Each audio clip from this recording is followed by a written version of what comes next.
Good evening, gentlemen. Ladies and gentlemen, thank you very much for joining Genesis. Tonight, I'm delighted and honored to have Mr. Christopher Fogarty. Should I say it with an R, a silent R, or how do you just as you say it is fine. Just as you did, okay. It's fine. Christopher Fogarty, who wrote an incredible book called Ireland 1845 to 1850, The Perfect Holocaust, and Who Kept It Perfect. And I believe that we are dealing here with a champion of truth that is taking an incredible risk in revealing to us the true story about what happened in Ireland during the 1850s and before that. Unfortunately, I will not be able to lead it as an interview because I'm lacking knowledge, but I will give the floor to Christopher so he can introduce the ideas to us in great details. So, Mr. Fogarty, thank you very much for joining, and the floor is yours. Please educate us. Thank you very much, Harry. How long will this go on, if you don't mind my asking? For as long as you can. The more information you can give, I can stay here and absorb everything. Okay. Just to say that I was raised in Ireland. My parents were immigrants to Chicago, and they returned to Ireland after the Second World War. They bought a little farm, typical farm, 28 acres, and we lived on that farm. Well, my father returned to the States and continued to work until they paid off the mortgage on that little farm, £1,000 at the time, and he returned then, and we lived there a life like ordinary farmers. All farmers had pretty much the same life of essentially close to destitution, actually. But the story that I learned is the result of my trying to do my grandfather's biography. My father's father, was born in 1839 in the shadow of his landlord's gallows, gibbet, place where you hang people. They had been evicted from their little tenancy on Lord Ashbrook's estate, but were allowed to build a shelter beside his gallows, I suppose, to have them near for him to hang if they caused any trouble. So my grandfather was born in the shadow of a gallows.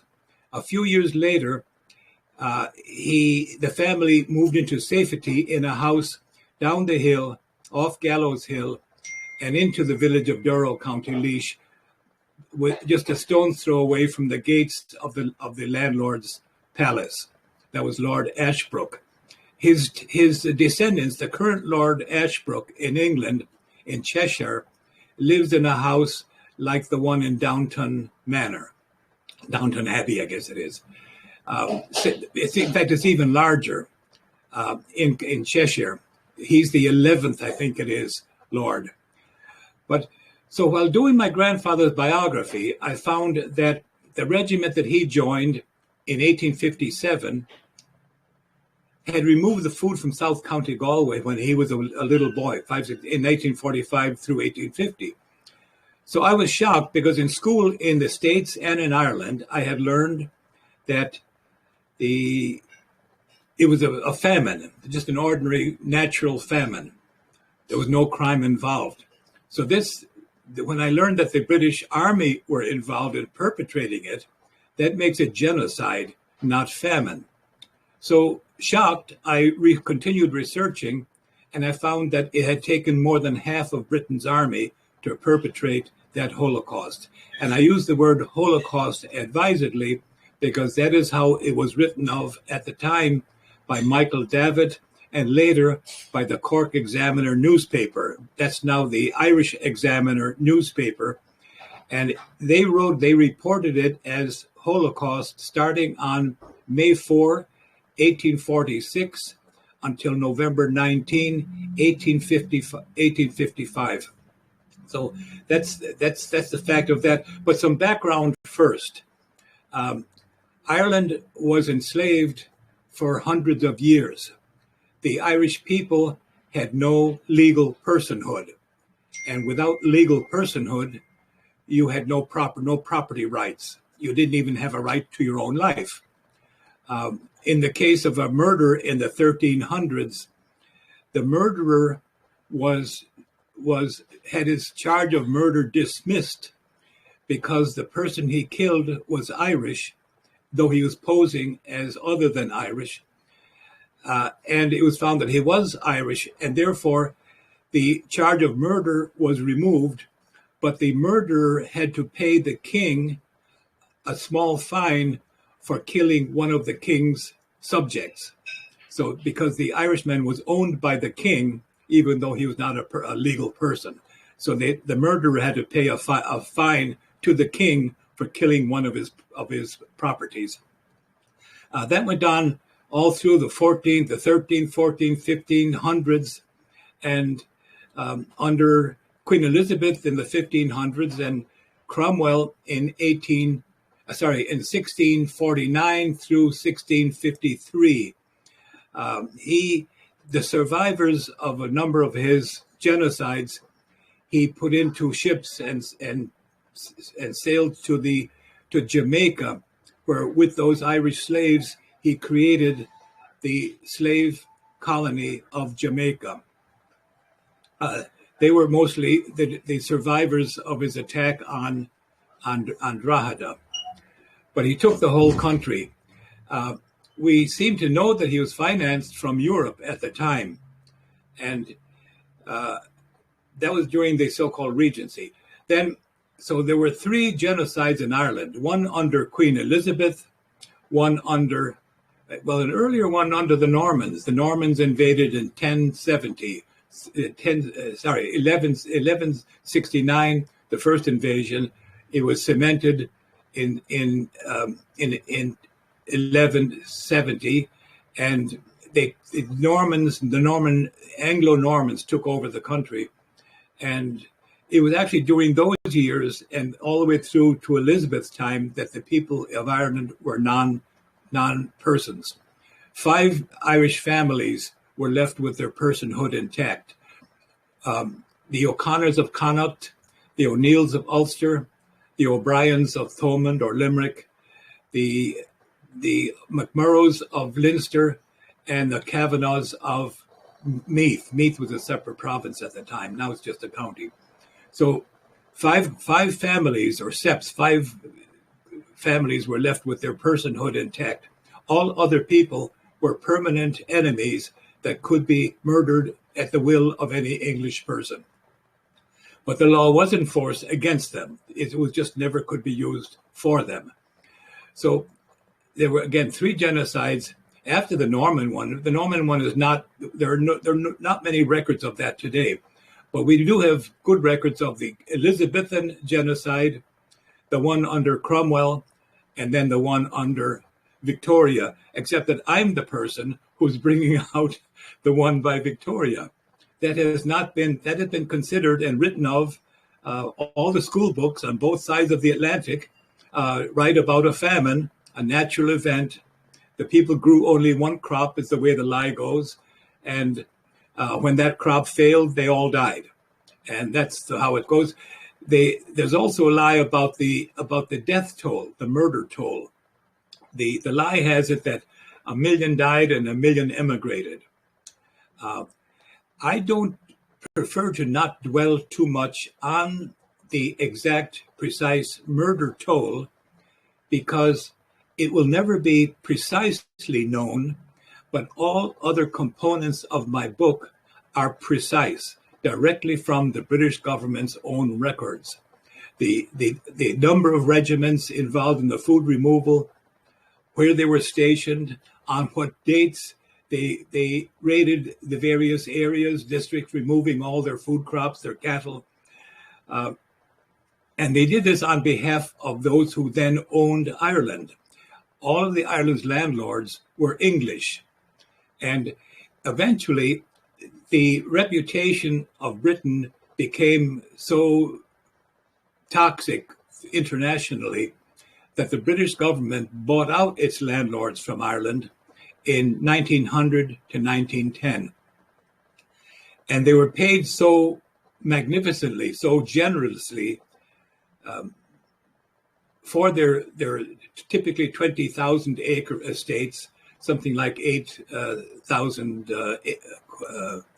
cuerdas or hectares, that they were made more rich than ever by that act. It's important to say that the landlords of Ireland were also the government of England. In a painting of the inaugural meeting of Queen Victoria with her cabinet, the only three named chief advisors and cabinet members were landlords with huge properties in Ireland. So the people who had made the laws to pay themselves so generously were also the recipients of the largesse. Because the landlords of Ireland, many of them, were also the governing individuals in charge of Britain. So, but I'll show my book to those who want to see. There's the cover of it. It is Ireland 1845-1850, the perfect Holocaust and who kept it perfect. And there is sort of a general idea of the removal of foods. That's a long train of British soldiers and a ship's loading up and taking off. And there's my name, and my wife's name is on the most recent edition. There have been four editions in Ireland. This is of the third edition in the United States, and there's one edition in Australia. I'll go to the specifics of the killings in Ireland. 6,000 landlords owned the whole island. They were bought out by the British government in 1900, 1910, and the farms were split up into typically 28-acre holdings with a few acres of bog for fuel. The fuel would be for cooking and for heating. We went to our bog every year in April, cut our turf, spread it, dried it, brought it home in a donkey and cart. My job was I'd make 2 or 3 loads a day in my ass and cart to the bog about 5 miles away. And again, there were 67 British regiments removing Ireland's food. I'm not the first person to reveal this. I'm the first person to reveal the full facts, to quantify everything. But an Anglo-Irish writer in 1962 by the name of Cecil Woodham Smith, despite the name, she's a woman, and she wrote The Great Hunger. And in it, she names 13 British regiments and describes their taking the food away from the people. But she does all of that in a third of a page and then buries it all under a lot of stuff that just conceals it. After reading her book, and it became a bestseller, I continued to call it famine because I had not been persuaded by the few facts she had in her book. So there is a fact of the murders. There were evidently about 5.2 million murdered, and about 1 million emigrated. Many those who went to Canada had a greater death rate than those who landed in the States. More landed in Canada than in the States. The United States closed its doors against the numbers of diseased and poverty-stricken people. So, and the landlords had enough pull to be able to force Canada to receive them, because again, they were British government members and Canada was under British control then, more so than it is now. So that's Ireland is today is dotted with the graves of mass graves of that time. If I have this close enough here, you can see the little crosses are mass graves. And there are about 180 of them on this map. The Union Jacks are where British regiments were located removing the food. There are fewer in Kerry.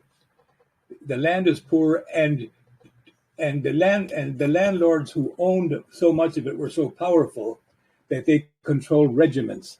Then there are also very few along the west coast of Mayo, and particularly in the north, in the northern areas, where, here we go. In that area, there are fewer British regiments and yet many mass graves, because the British regiments were not the first. They were not the first line of assault.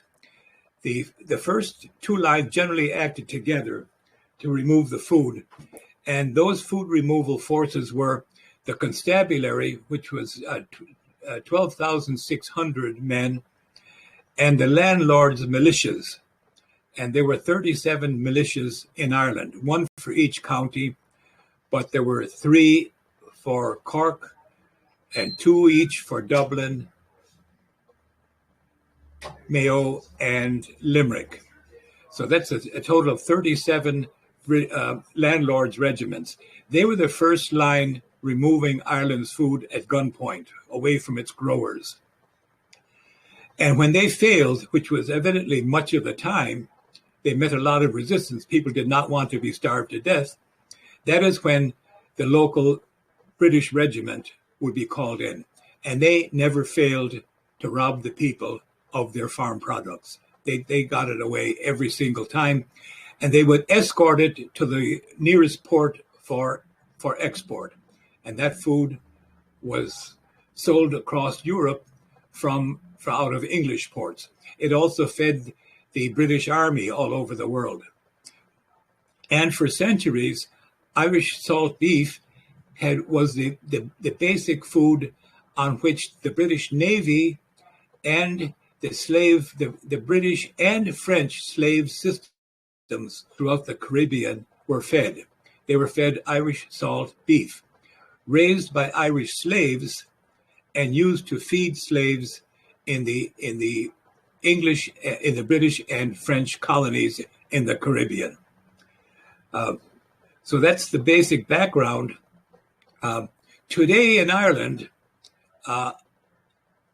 what I'm saying here now, what I'm reporting, cannot be taught in any school.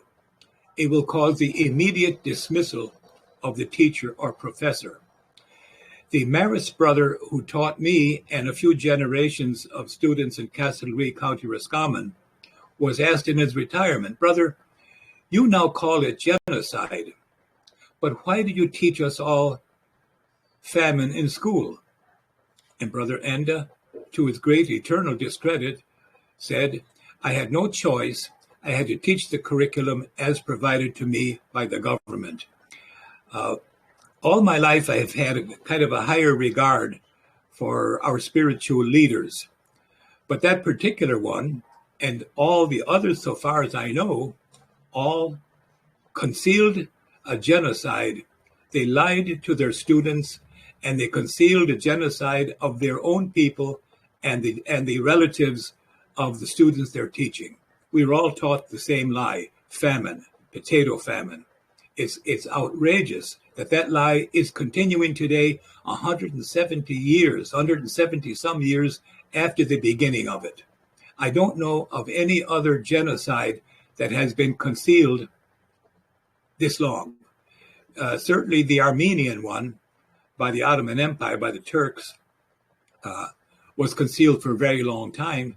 In fact, it was in the 1960s or 70s when the city of Chicago first announced its agreement that such a genocide had taken place against the Armenians. But the Irish one continues to be concealed. The head of the National University of Ireland in Limerick, the head of the history department, told me that he has children to feed. He knows the truth, but because he has children to feed, he cannot teach the truth to his students. That it would result in the immediate loss of his livelihood. We believed him for a long time, especially when he said that he teaches his most trusted and intelligent students the truth, samizdat style, covertly, in the hope that some of them will become teachers or professors of history in a future freer Ireland.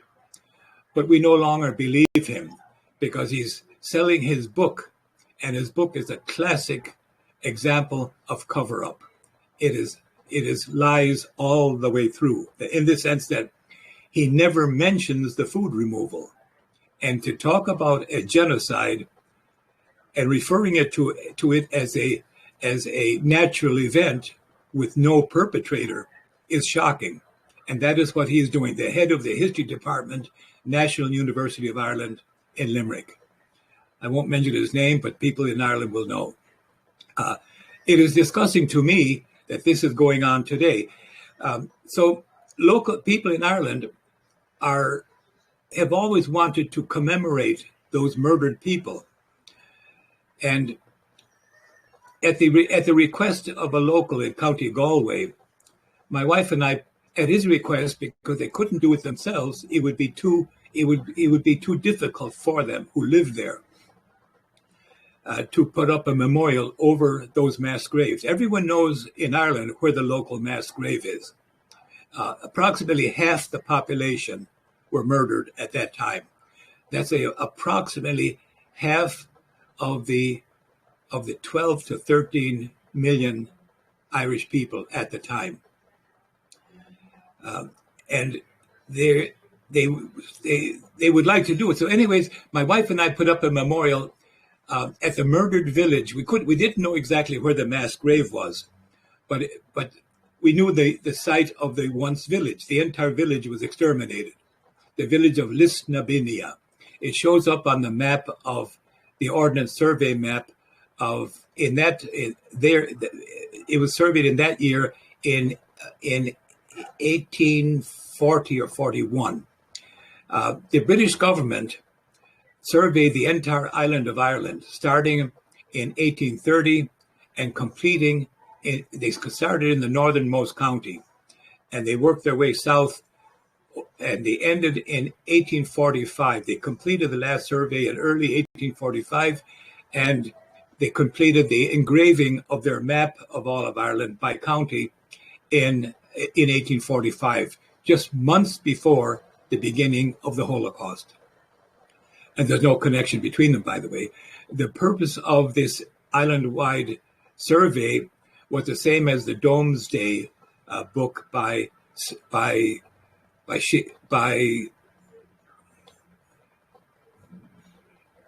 Norm, the man of Normandy. Name escapes me now. The man who took Britain in 1066. He surveyed all of England for that purpose, to know where the wealth is, to know what to tax, who can pay what.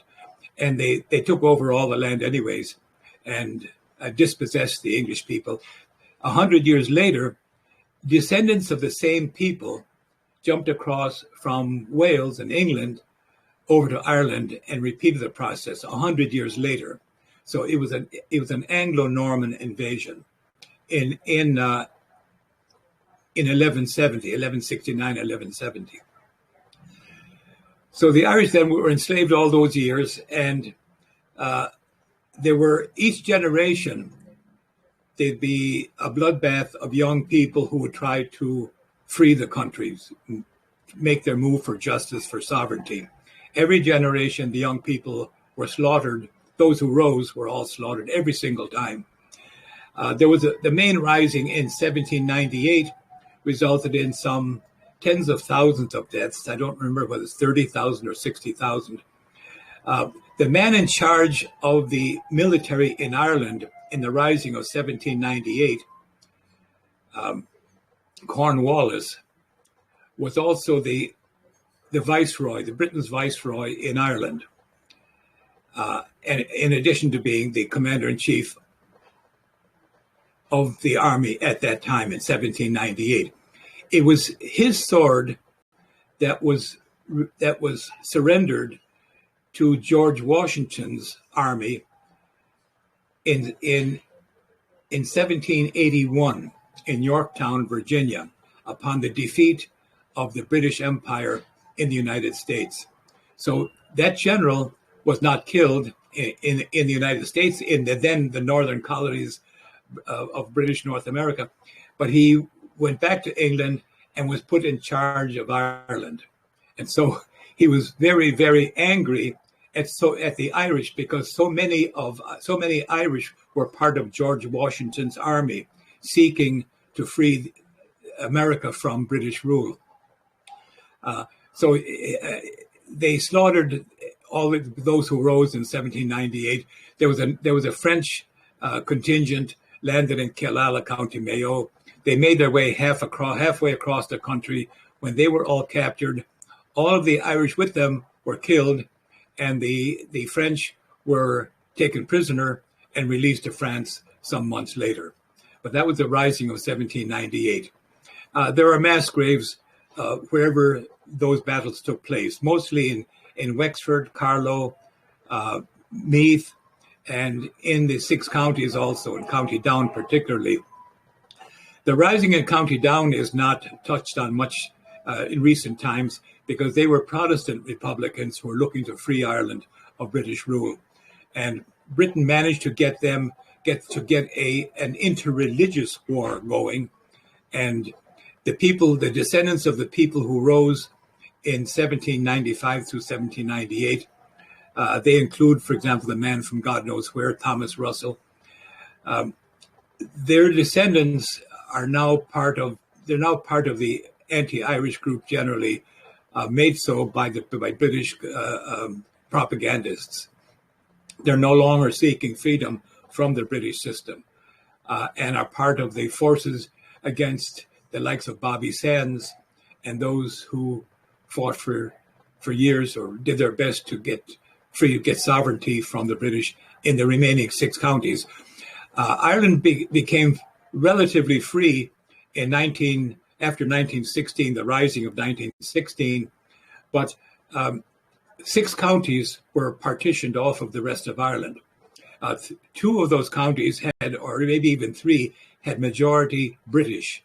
They're more identified as Protestant, and the other 3 or 4 were majority Catholic. But they took 6 counties within which the total had a slight Protestant majority or British majority.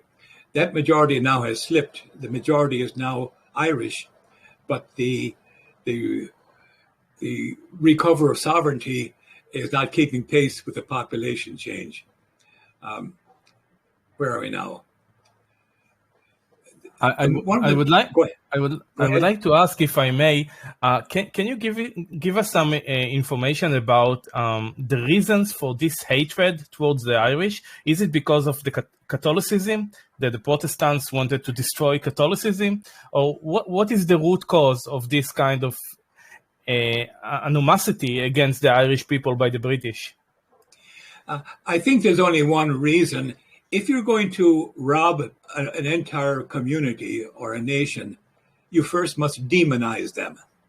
And the British were doing this before the Reformation.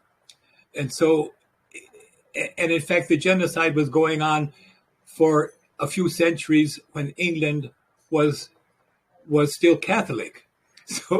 So it only continued maybe a little bit more viciously after the Reformation by Henry VIII. So it didn't start. They use that as a pretext today. It is by religious identification that Britain is able to keep the conflict going and maintain their control of part of Ireland. But the genocide was going long before the Reformation, long before Britain became Protestant. So that sort of nails that one. But today, go ahead. If you can also elaborate a little bit about the farm products that the British took. Yes. They took, essentially, they didn't take everything that existed, because even the English landlords would have starved to death then, but they took each year's production, most of it. And the Irish starved, but the English landlords in Ireland did not starve. And so it's not that they took out every single thing, but what they did remove were the cattle. They removed beef. They removed cured beef. They removed, again, livestock on the hoof and livestock already butchered. They removed pork and live pigs. They removed flour. They removed fish. They removed oatmeal, all kinds of grains, barley, etc., etc. They removed fowl, turkeys and geese and poultry products. They removed butter and dairy products. There was a great variety of very rich Irish food being produced by the Irish, but it was claimed by the English landlords, and on the basis that the English landlords owned everything produced by the Irish, they were able to order the British Army in to remove it. So that was done to the benefit of the English landlords in Ireland at the time, and of course to the English government, the British government. Again, they deployed more than half their army into Ireland in those years to accomplish that.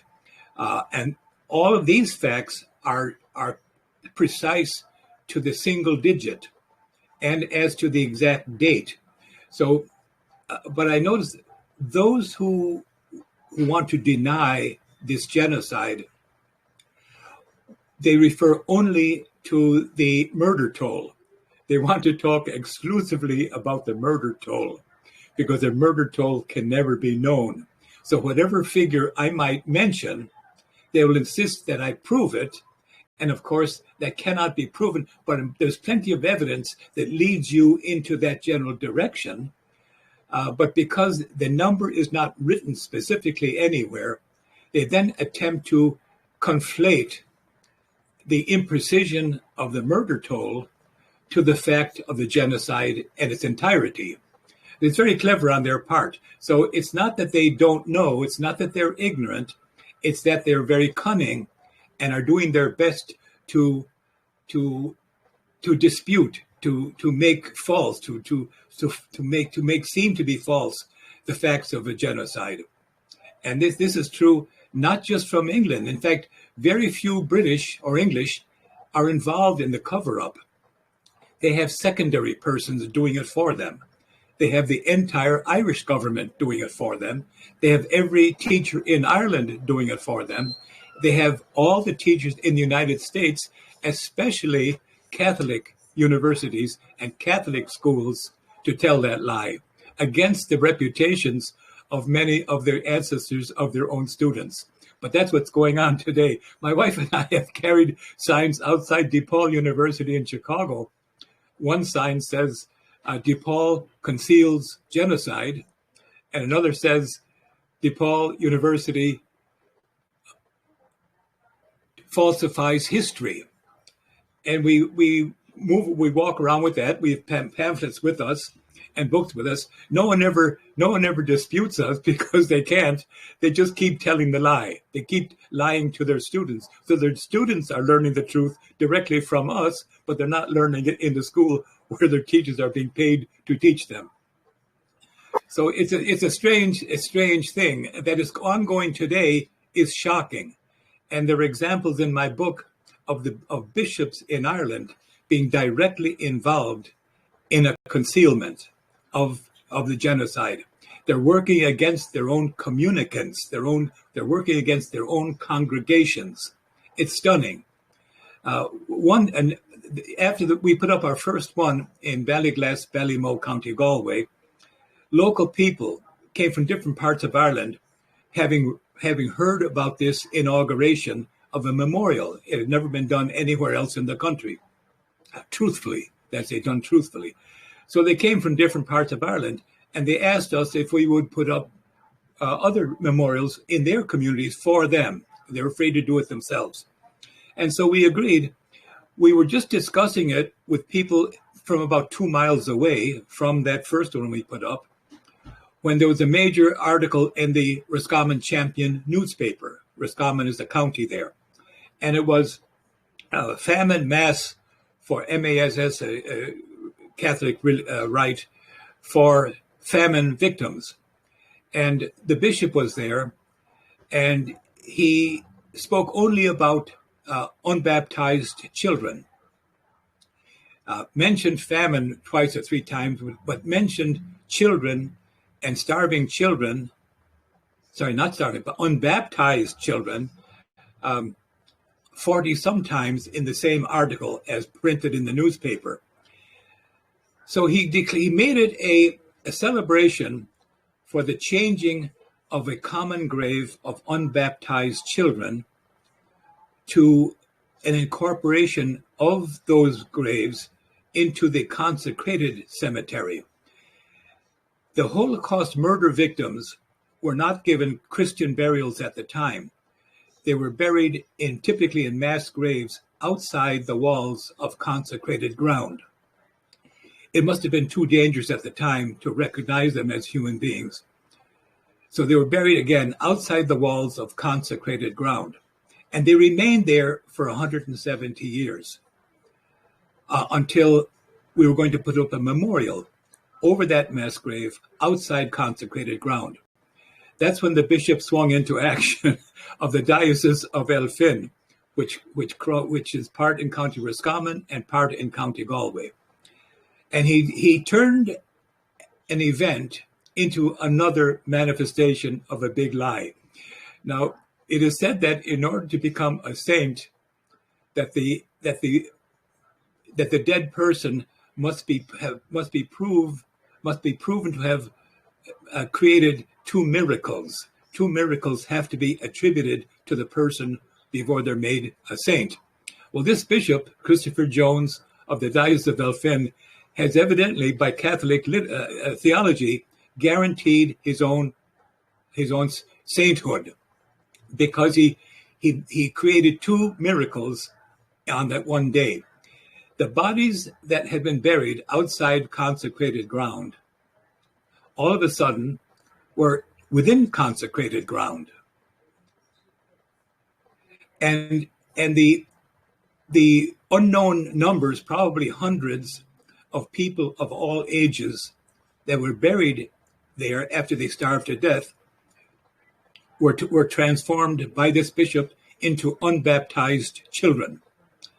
Now, because that mass grave had been made a mass grave during the Holocaust, local people would also bury their fetuses, their born dead children, their dead fetuses there, because under Catholic theology, if you were not baptized, you never got to heaven. You remained in limbo for eternity. Limbo is a place or state of being, neither heaven nor hell nor purgatory, where people remain forever. Their souls, I should say, remain forever without seeing the face of God. So this bishop also converted all of those people of all ages, starvelings of all ages, into unbaptized children. We know how he did the second one, but the first miracle he achieved by getting the county council to take down about a quarter of the cemetery stone wall and expand it to incorporate a part of what had been the mass grave. And then he put holy water on it. And all of those children then were all of a sudden, ipso facto, were in consecrated ground, and thereby reunited with the souls of their mothers, from whom they had been separated by the theology of limbo, of people being never going to heaven if they died without being baptized. So that's how that's that one. So we put up a number of others in other parts of the country, and the local people do all the work. That is, they'll put in the concrete base, and they open up the gates, and they clear the way. But the establishment are very opposed to it. One we put up in county, where was it? County Westmeath. They have, where is it now again? Here we go. The local newspapers called for its demolition or removal. And I'll have it here in a second. here's the first one we installed. It's the village of Lisnabinia. That village was wiped out in those years. There were no survivors. And later we found out where is its mass grave. And there is its mass grave. We were Lisnabinia. In this field, northward, our bones lie discarded, our crops distrained, our persons defamed, our corpses profaned, our souls disdained. We await Judgment Day. That was put up, 2002, I gather. So that's the first. So that was in Lisnabinia. But the one in I'll have it a second.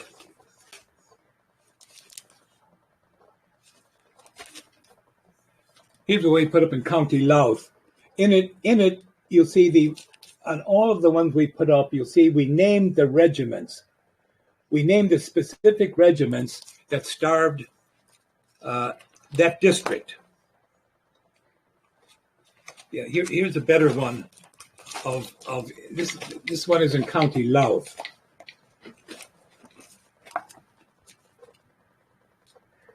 And it too names all the regiments that were involved in starving the area. Like, I'm just looking for the one. Here we go. This one is in County Westmeath. And again, it names all the regiments involved in it. The part in Irish, well, Bonya Robinstown, you'll see in Irish, it reads, all of our stones we put up say the same thing. What have you done? This is from Genesis 4:10. What have you done? Said the Lord. Listen, the blood of your brother calls out to me from the ground. But the local people helped out. They put in the concrete base like they did in all other locations. But the local newspapers were very much opposed to it. One called for the county council to remove it, and someone put a black polyethylene film over it to conceal it. And local people, of course, took that back down again. But it's the strangest thing. The entire Irish establishment, that is to say, its government and its academia and its news media, all work against the Irish people. It is the strangest thing. You wonder, how do they get elected into office? Ireland, the Irish people are now the most indebted per capita in Europe because the Irish government bailed out the banksters who had gone in from foreign countries and made stupid gambling debts in Ireland, lost, but the Irish government made them all whole and foisted those debts, 75 billion, over onto the Irish taxpayer. It's the strangest thing. And they're I think Ireland might be the second most obedient to the Karl Schwab mandate, or the whole COVID hoax. I won't call it hoax. The whole COVID program was very much obeyed in Ireland. In fact, the nation that most obeyed it was Sri Lanka, but it has reaped its reward. It is because of its obedience to all of its deindustrialization and shutdown of everything. It descended into chaos and starvation already a few months ago. And that could be where all other disciples of Klaus Schwab are bringing their nations. We don't know for sure, but they seem headed in that direction. So that's where we stand. Here's another one we put up from a distance. Maybe it's easier seen. That's in County Louth. Same kind of. This mass grave is 4 miles away from where they died. They died in Ardee workhouse. Many people went to workhouses, and they were incubators of disease. They would go there suffering from malnutrition and get one of the main diseases, smallpox or cholera, TB or something, and be gone in a very short time.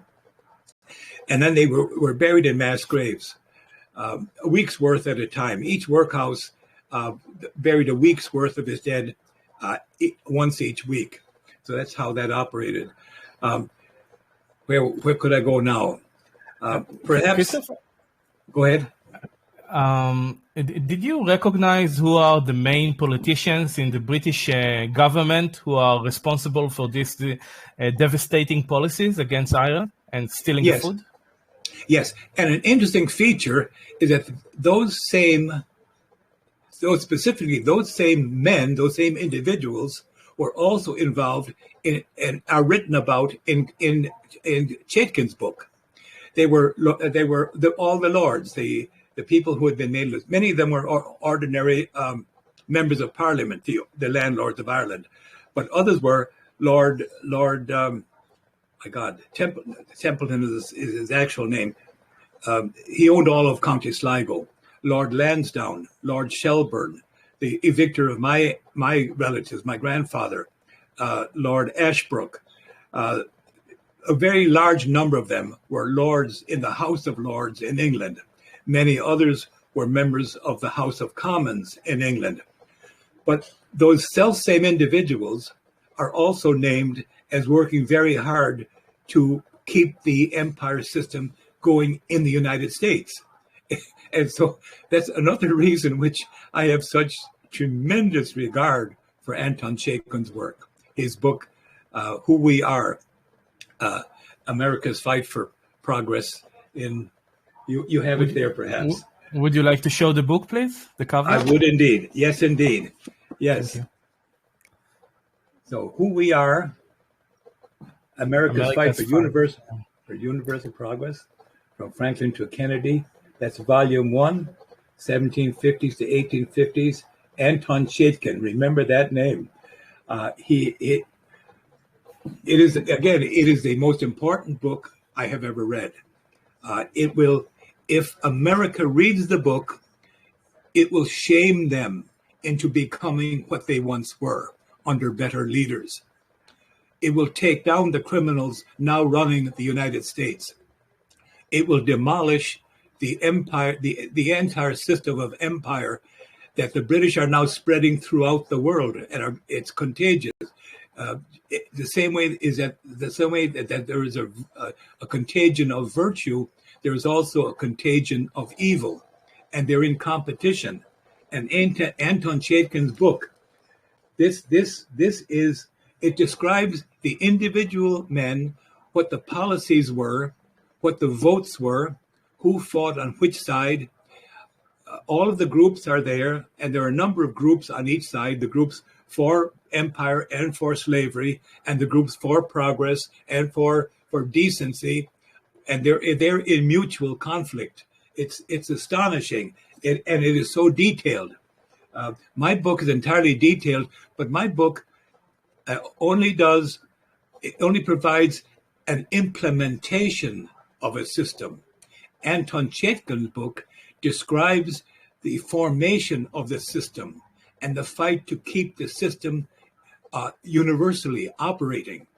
So his book is by far more important than mine. Mine is merely one implementation of a program of genocide. The fact that it's concealed tells us about the strength of the genocidists, of those imperialists to this day. We have a great many of them in the United States. In fact, most of our news media are now imperialists. They weren't always. The Chicago Tribune was not always an imperialist newspaper. It is now, to our great detriment.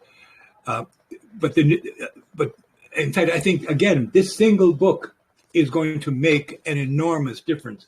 And I'm going to propose to Chaitkin that we have a printing of it in Ireland, and I would even suggest a printing of it in Israel, because I know that both countries desperately need to be enlightened, to give up. The majority of their populations have got to be already on the right side, but somehow imperial forces, the forces of coercion, have taken over. And we don't have to be that way. The world does not have to be that way. And Chaitkin shows the way. But anyways, back to my book. You mentioned the COVID or hoax and the pandemic, this invention on to manipulate whole society. So Israel was an experiment field, just like Ireland, maybe even more. So I can really connect with what you said earlier. Yeah, back to your book, if I may. This secret Holocaust that you are speaking about, and you're speaking about the magnitude of 6.2 millions, 5.2 of them died, apparently. That's the estimate that you have, and one were able to survive, correct? Yes, that would be about it. Yes, that's roughly it. And my book does have a chapter on the murder toll. It was written for me. That's the only part of the book I did not compile myself. It is written by an Irishman living in London who is very familiar, has spent years on issues of census. He wrote it. His bottom line, his last sentence is, who can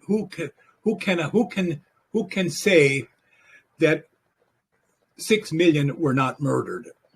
He's suggesting it was somewhere the murder toll would be as much as 6 million. And that's his last, but it's a question, and it's not and no one can ever be exactly precise. But the number of mass graves in Ireland, each contains quite a few thousands, because, well, I shouldn't say all, but the ones for the workhouses were quite a few thousands in each. The one in Carr's Hole, one of the ones in Cork City, is reported it has 30,000 in it from those years, but that's the largest that I know of in any single mass grave. They opened the graves? Well, they were kept open as a whole. There was a huge pit dug, and people were thrown into them, with coffin, bodies just thrown in.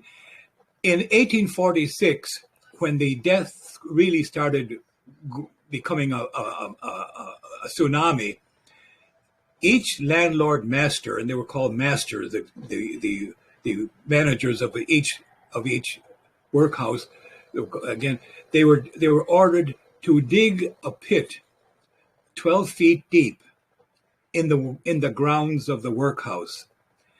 And so they did that, and they filled the pit in about a week, and then they would dig a new pit.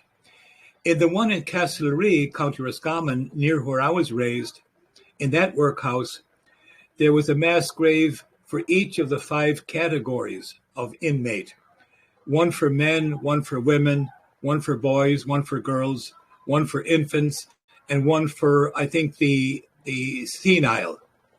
And a friend of mine, first of all, the Irish government is very anxious, very interested in concealing those mass graves.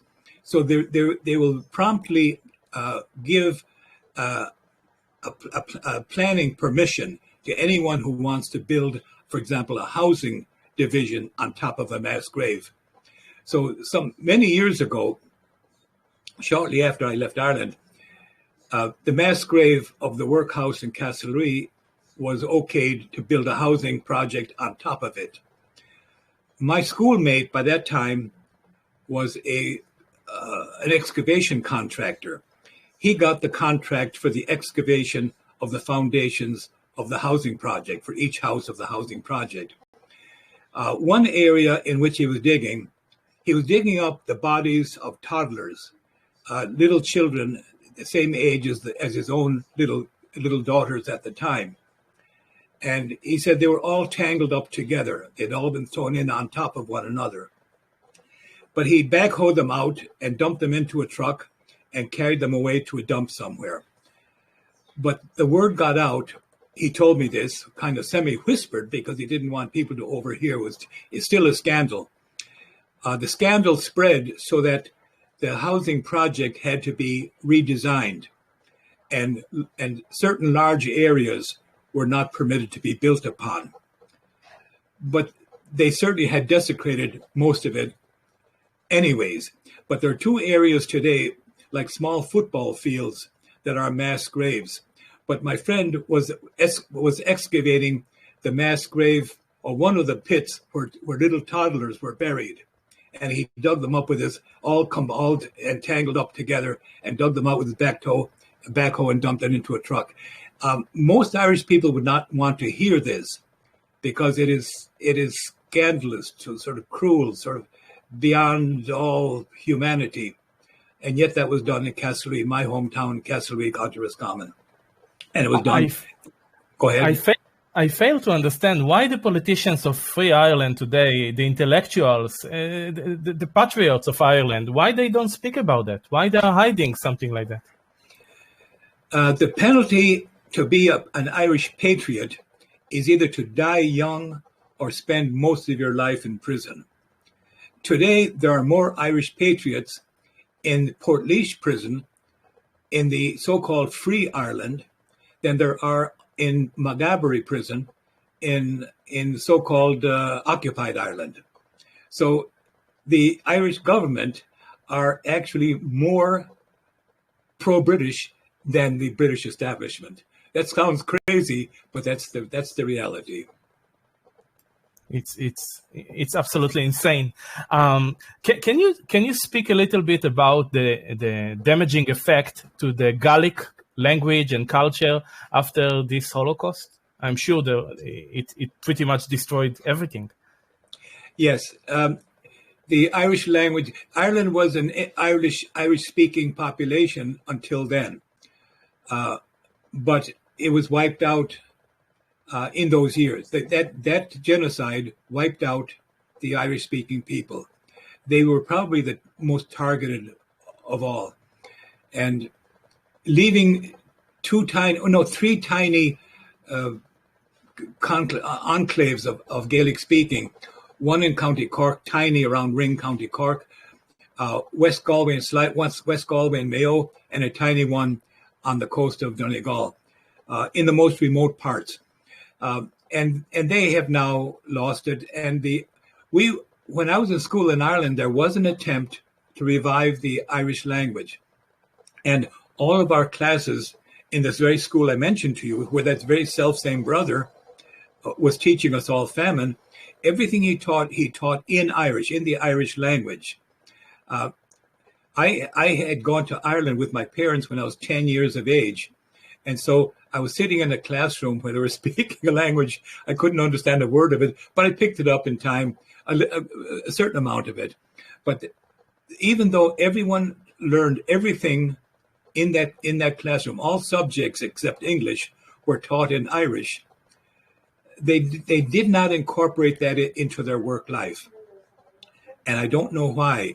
I think that Israel is an example that shames the Irish, and I think it could stand as an example for the Irish people, that they were able to save their language, they were able to save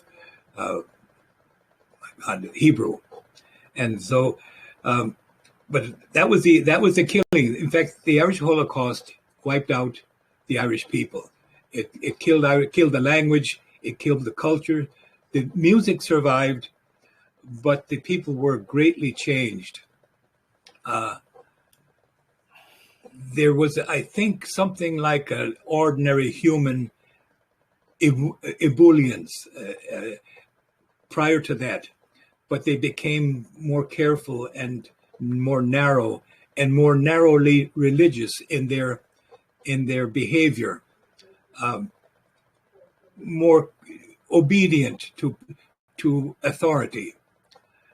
That kind of change in the States, the Irish Americans are not quite known to be as respectful of authority, but the people in Ireland are excessively so. And they really should restore their language. And many people are doing exactly that, but the numbers are not enough, and you don't need it in order to live, in order to make a living. And I think a lot could be learned from Israel, and I hope that happens. Yeah. Can you speak a little bit about the Irish slaves in America? they were freed in the American Revolution ended slavery in the United States, except for Africans, and it almost freed the Africans. But the enslavement of the Irish in the United States ended with the American Revolution. It's never even talked of today. It's concealed, and I don't know why that is concealed, but that's the way it is. I've been to Montserrat. I was a contractor in the Caribbean for years, operating out of San Juan, Puerto Rico, and I did a job in Antigua. I went across to the neighboring island of Montserrat. It's called the Emerald Isle. A lot of places are named for places in Ireland. There were no Irish-looking people there.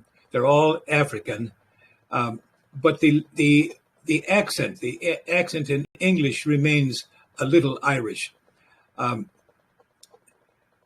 There remain some people of European stock, ex-slaves in Barbados, but they're a discriminated against, marginalized, poverty-stricken group, completely set aside by the dominant African Barbadian culture and government.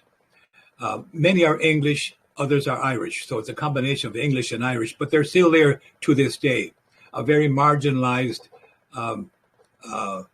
oppressed group, still in Barbados.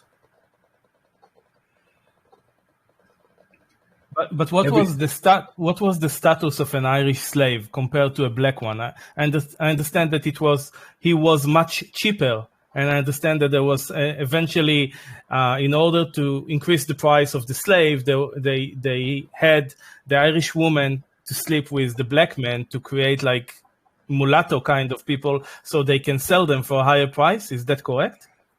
I read of that. I don't know all. I do know that the Irish slaves cost nothing to the slave masters. They got them free of charge.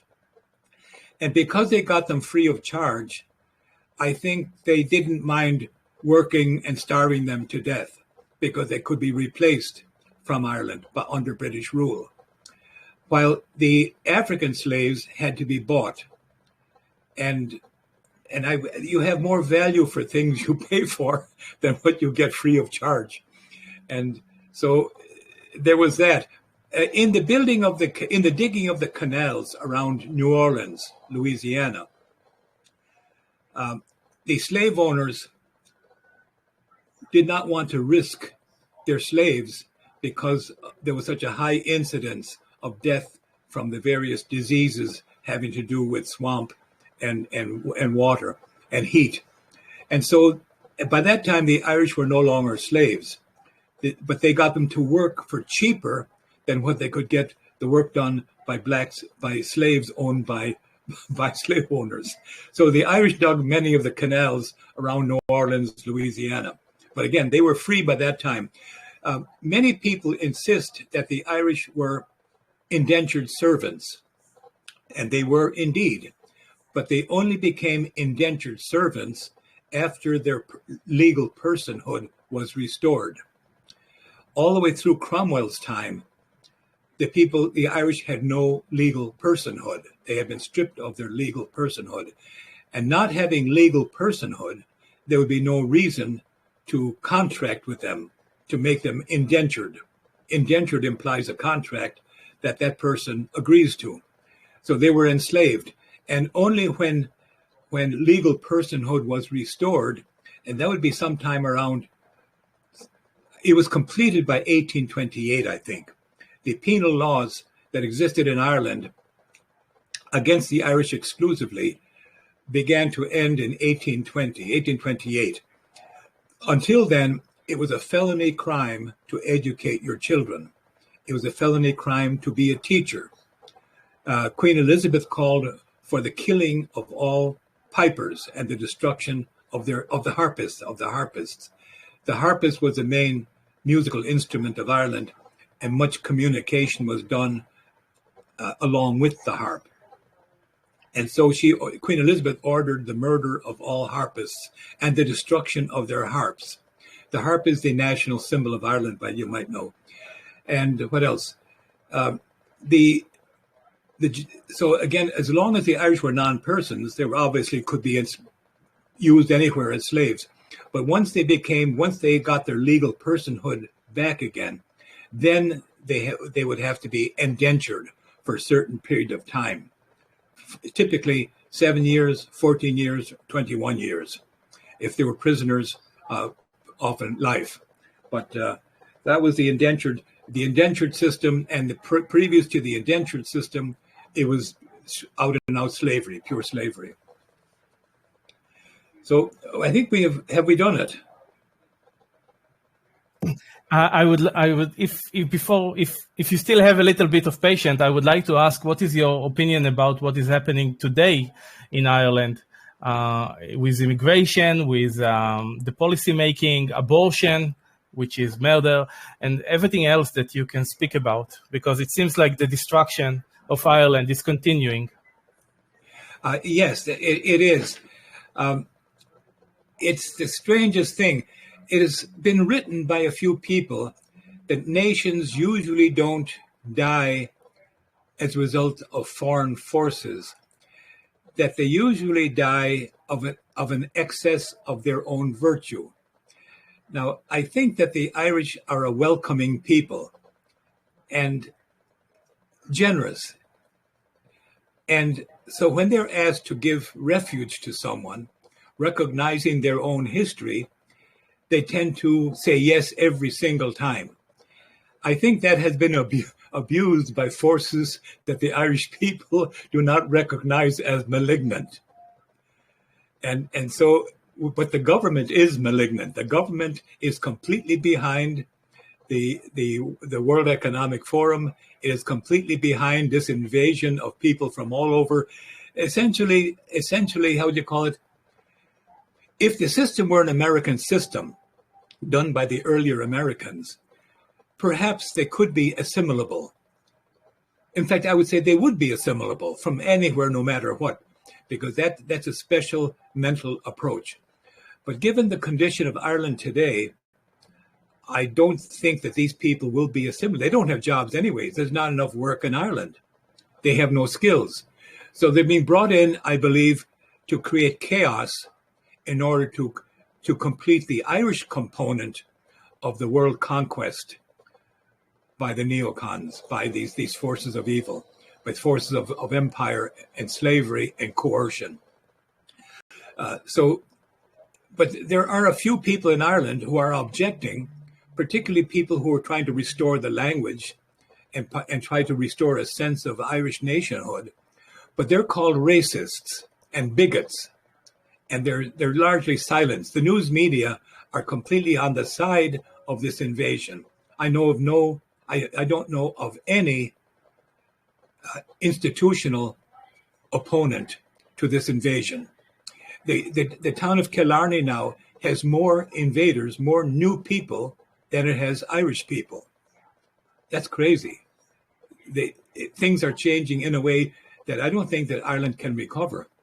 Maybe if one of the European nations would start clearing out its foreigners, especially those who are proving to be unassimilable, for example, the rate of rapes, the number of rapes everywhere these new immigrants has skyrocketed. There were no rapes previously.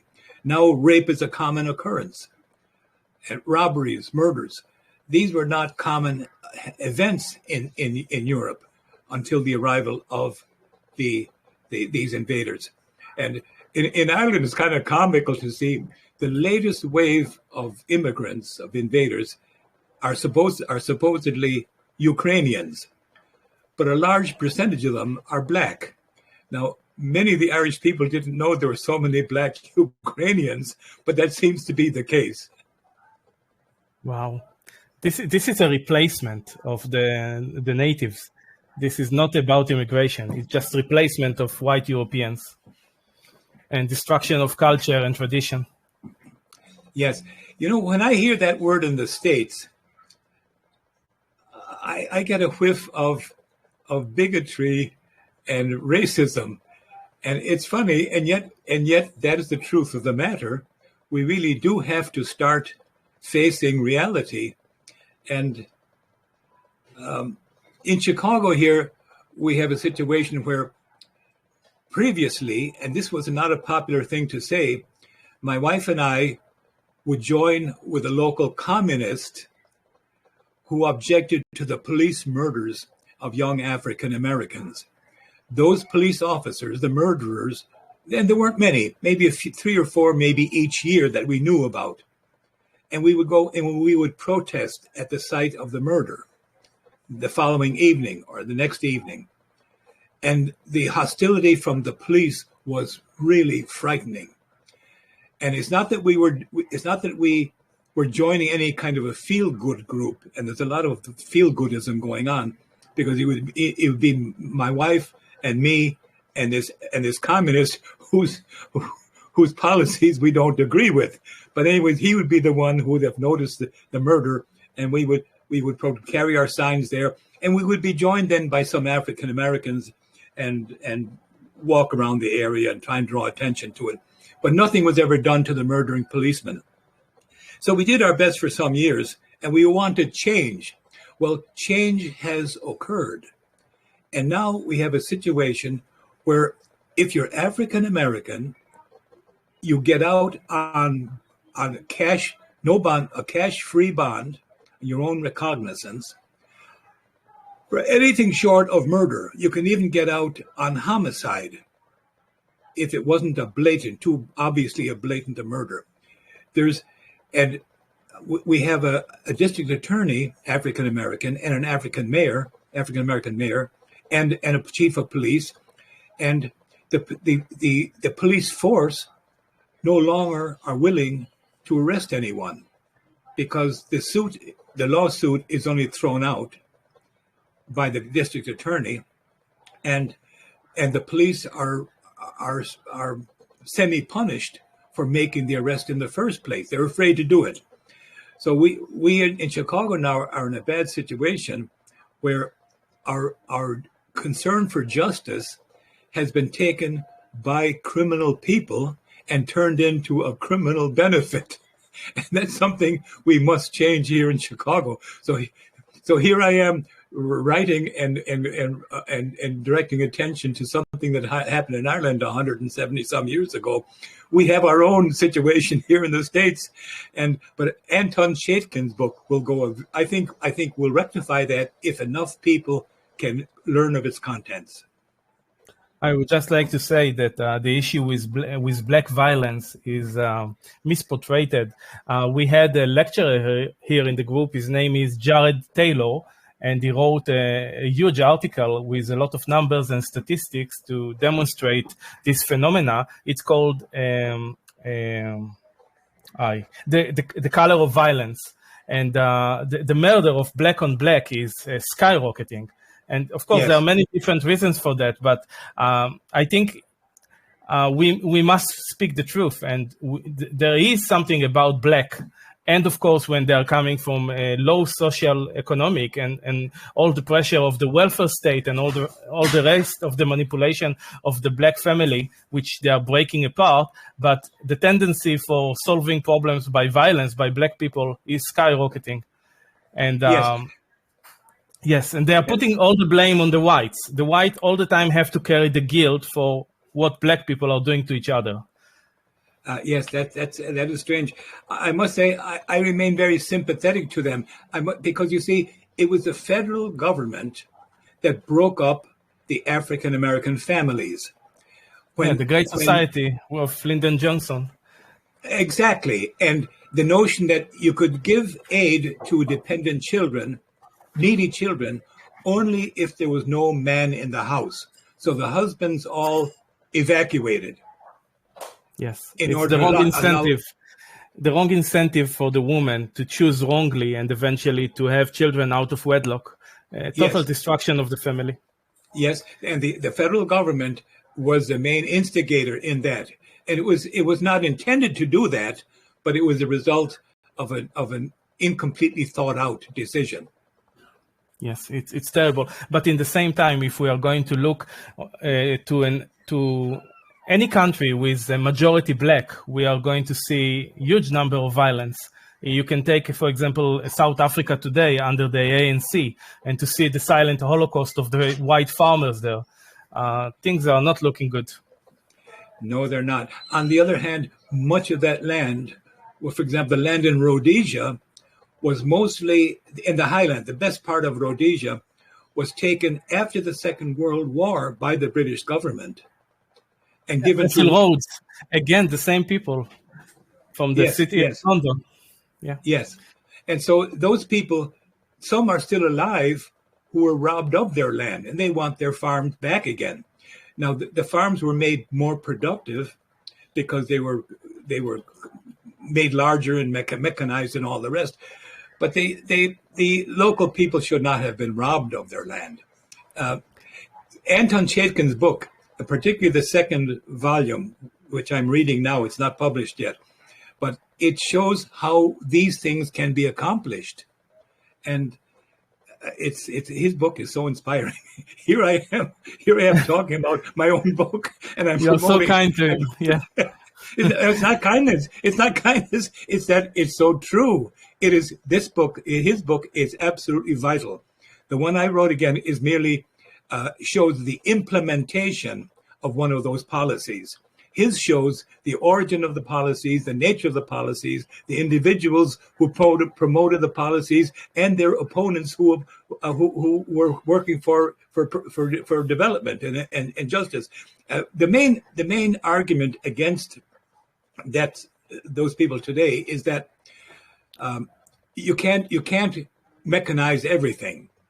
And my sense of this is, intellectual development need not end with mechanization. The same creative thought can go into cleaning the environment and to doing things more efficiently and less harmful to the environment. More people does not axiomatically result in more death of people. We can have more people, and I'm only saying this partly because of what I've been reading in his book. And honestly, it is so good. I must mention one other one while we're here. Mm-hmm. There's a man who left Ireland. He was a highly educated PhD from Cornell, one of the Ivy League colleges in the United States. His name is Thomas McSheomon, Thomas Fitzsimmons, an old Norman name, by the way, Fitz, son of. You might know that.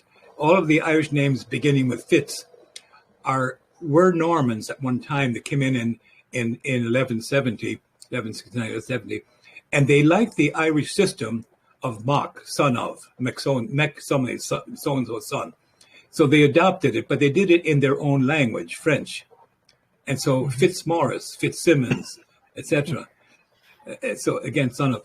So where was I now in this? So this man abandoned Ireland because he considers that the people have become too derivative. They have given up their own natures, their own self, and they've become a derivative people, living the love songs and the poetry and the feelings borrowed from others. And so he moved to Catalonia, but he wrote a book entitled The Broken Harp, Harp.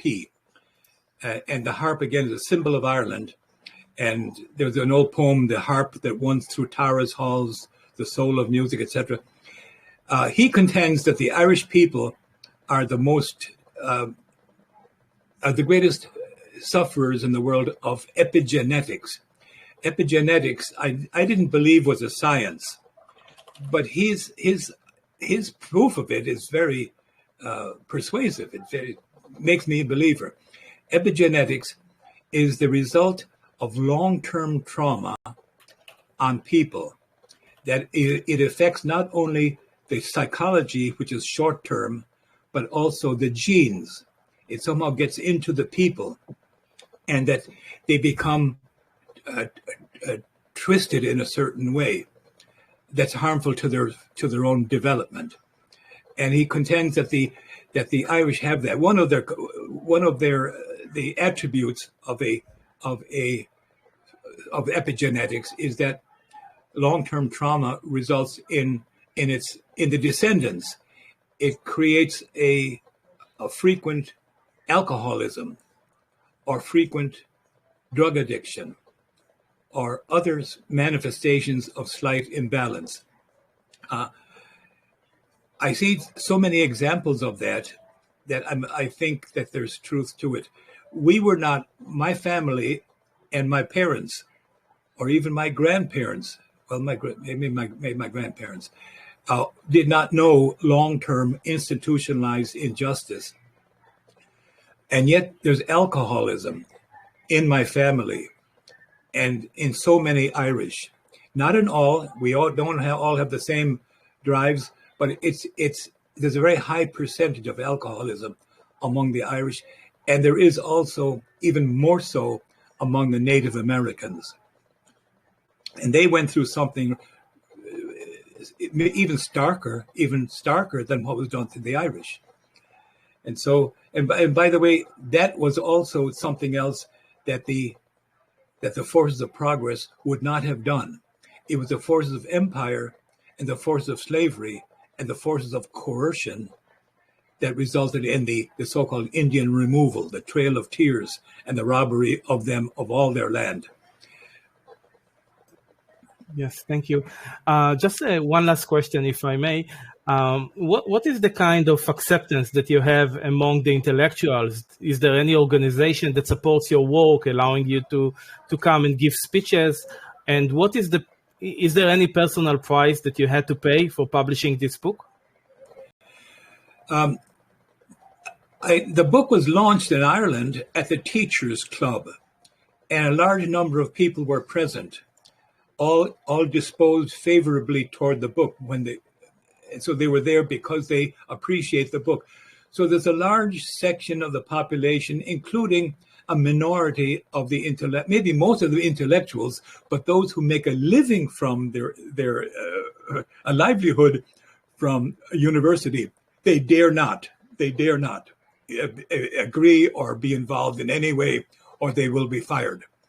And that was one of the reasons that prompted Thomas McShiamon from writing his book, The Broken Harp, that the Ireland is a broken nation, that people are broken. And it's why he moved to Catalonia to be among what he calls a more authentic people. I wish it were not true. By the way, he died just a couple of months ago. I wish he had lived, because I thought he would return to Ireland and make a huge difference there. I now have hopes for Anton Chaikin's book to do the same kind of thing in Ireland that Thomas McShiamon, I thought, would do in Ireland, coming back. So anyways, you asked another question. If you paid any price, and if there are any organizations that support your incredible work. The Irish Republican Brotherhood do, and Republican Sinn Féin do. In fact, I donated my book to them. They distributed the book in Ireland and got whatever proceeds were receivable from it. And so, and they sold four editions of the book in Ireland. So all of those people were involved. And I would suspect that all readers are now, some of them would have been believers originally, but those who were on the fence, I would think, are now more realistic, more believing in Irish history, the true Irish history. So things are moving our way in many ways, but the entire establishment is on the other side. I don't know how the British government has managed that, but imagine the only two newspapers in County Westmeath both attacked the memorial we put over a Holocaust mass grave in the main town in County Westmeath. And that's the Westmeath Examiner and the Midland Topic newspaper. Those two newspapers, they both were very much opposed and wrote in opposition to the installation of that. And they had to resort to fabrications as part of their argument. They said that no one had done archaeological examinations of the soil before we put in the foundations. Well, we didn't put in a foundation. We recognize that it's a mass grave. I should not, when I say we, the people who put them in there, they put a slab in. They put an 8 inch or 1 foot high slab on the surface of the ground because they did not want to disturb the remains of people buried very close to the surface. And so the notion that we had failed to do archaeological study of the ground, and that is the reason why the stone should be removed, is crazy. And they resorted to that kind of craziness in order to call for the removal of the memorial. So that's the situation in Ireland. I find it hard to believe. I could never have expected it. It seems insane, and yet that's the way it is. Wow, the things that you shared tonight are heartbreaking, and it's very sad that the truth is to remain hidden. But I thank you for being a champion of truth and to do your absolutely best to bring this to light and to help people recognize the evils that the Irish people had to deal with. So thank you very much. Thank you for your time, for your work, for your wealth of information. Maybe I should mention that there has been something of a price to pay. I don't know whether it was for revealing this Irish Holocaust or whether it, and by the way, maybe it's time to say here how Holocaust had become adopted. It was written of as Holocaust at the time it was going on. It was reported as Holocaust by the Cork Examiner newspaper. Now it's the Irish Examiner, still in existence, that paper, the Irish Examiner newspaper. It reported it as Holocaust from May 4th, 1846 until November 19, 1855. So I followed that precedent, the precedent usage, and I don't intend and would never want to impinge upon anyone else's claim to that phrase, that word, that title. So, but we have had paid a bit of a price, and I don't know that it was because of that or because of other work we were doing after we learned about that, the Holocaust in Ireland. But the FBI framed me for the murder of people I'd never heard of in my life. They then later, when the murderer was convicted in court in Chicago, a 16-year-old who had used an FBI agent's gun to commit the murder of 3 people, the FBI burst through our door 2 days later and incarcerated us on completely separate and equally bogus charges. And later, after we defeated that, it took 15 months, and we defeated them in federal court when their only evidence against us was an FBI audio tape that the FBI had themselves criminally fabricated. The same FBI agent who led those crimes, once by 14 agents, burst through our door with drawn guns. But they went over to Ireland and remained in Ireland until mission accomplished, the freeing up the British Army to be used by the neocons in their world conquest. And they did so by defeating the IRA. And the IRA, they left the evening that they completed their mission. And that happened to be the evening that the IRA, whom they had infiltrated, murdered 29 people with a bomb. So that was mission accomplished for the FBI in Ireland, and also MI5. They were in Ireland at the same time, along with the Chicago FBI. So all that went on in order to free up the British military, without which the Americans would not go ahead with their full spectrum dominance, their world conquest. But they immediately started, once the British Army were freed up by that deed in Ireland, Omagh, County Tyrone. They went ahead with their program for world domination, starting in Afghanistan, Iraq, Libya, etc., to Ukraine, where we are today. That gives some background. So we paid a small price for bringing out this truth. I'm sorry that you had to pay anything, but I understand that everything is okay and you were able to demonstrate your innocence. Yes, and we exposed their crimes, and unfortunately, nothing was ever done about the crimes. And we couldn't get a lawyer in America to take our watertight case for damages against the FBI. So United States is not a free country for now. The forces of freedom are within it, but the forces of empire and coercion are now in charge. And the good people have to take it back, and I believe they will. Amen to that. My good sir, thank you very much for your time. I'm going to send you the recording of this lecture in 5 minutes here in the Telegram, in a personal message. And I'm going to speak to you again via email to perhaps have another lecture, if you're willing, on the English group that we have, if you think that it's something What that you group would is like. that? The English group? We have two groups. One is this group, Genesis, which is mainly Israeli, but I am an admin on a group which is a British group. It's called Resistance United Great Britain. So maybe we can have another lecture of yours on that group to present your work directly to the English audience. I'm sure they will be delighted to hear about their own history. Yes. Well, by the way, it's expected that we all hate the English. That's simply not true. It's an attempt to, I think, to weaken our claims, to say that we hate. They say that we're motivated by hatred. You understand how that works? Yes, of course. If you can say that somebody who's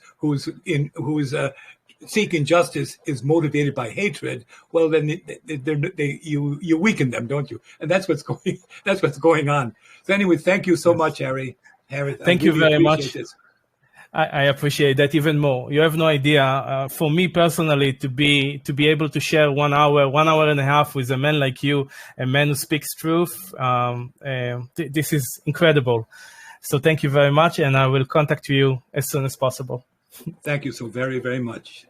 Okay. God bless you, and I will see you soon. Bye-bye for now. You too.